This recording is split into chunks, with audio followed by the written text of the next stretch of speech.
adik-adik, berjumpa lagi bersama dengan kakak nih. Jadi di pembelajaran kali ini kita akan belajar tentang daur hidup hewan. Nah, daur hidup hewan. Daur hidup hewan merupakan tahap tumbuh dan perkembangan binatang mulai dari menetas atau lahir hingga tahap menjadi hewan dewasa. Adapun proses perkembangan binatang berbeda-beda. Misalnya saja pada hewan ayam dan juga kucing, di mana kedua hewan ini memiliki perubahan bentuk yang menyerupai induknya atau tidak mengalami perubahan bentuk tubuh pada tahap pertumbuhannya. Nah, selanjutnya ada jenis-jenis daur hidup hewan. Yang pertama, daur hidup hewan tanpa metamorfosis. Proses perkembangan tanpa metamorfosis atau dimaksudkan dengan siklus hidup hewan tanpa adanya perubahan bentuk.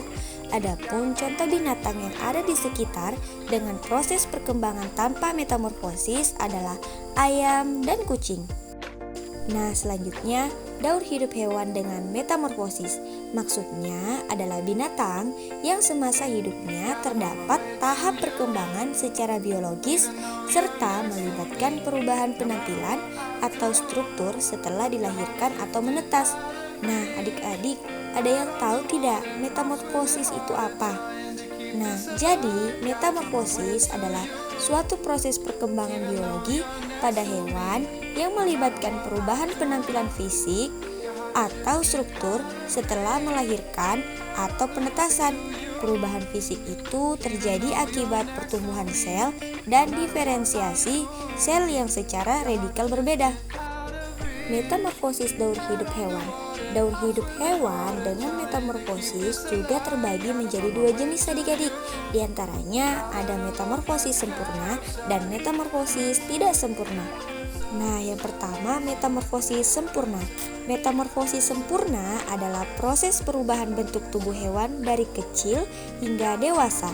Hewan yang mengalami metamorfosis sempurna umumnya akan melewati 4 tahap perkembangan. Di antaranya ada telur, larva, pupa atau bisa disebut dengan kepompong, dan yang terakhir dewasa atau bisa disebut imago. Nah, yang kedua metamorfosis tidak sempurna berbanding terbalik dengan metamorfosis sempurna.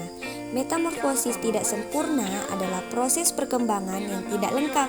Umumnya, hewan dengan metamorfosis ini tidak akan mengalami perubahan bentuk yang berbeda dari menetas hingga menjadi hewan dewasa. Namun, ada bagian tubuh yang belum terbentuk dan akan terlihat saat dewasa. Misalnya seperti sayap. Nah, selanjutnya contoh hewan dengan metamorfosis sempurna. Di sini ada gambar daur hidup hewan kupu-kupu adik-adik. Nah, adik-adik bisa lihat gambarnya ya. Selanjutnya ada daur hidup hewan nyamuk dan daur hidup hewan katak. Nah, selanjutnya contoh hewan dengan metamorfosis tidak sempurna. Di sini adik-adik bisa lihat pada gambar daur hidup hewan belalang. Nah, yang kedua, daur hidup hewan kecoa. Nah, adik-adik bisa lihat gambarnya ya. Nah, itu dia adik-adik, daur hidup hewan. Nah, mungkin pembelajaran kita cukup sampai di sini dulu ya. Sampai jumpa di pembelajaran selanjutnya.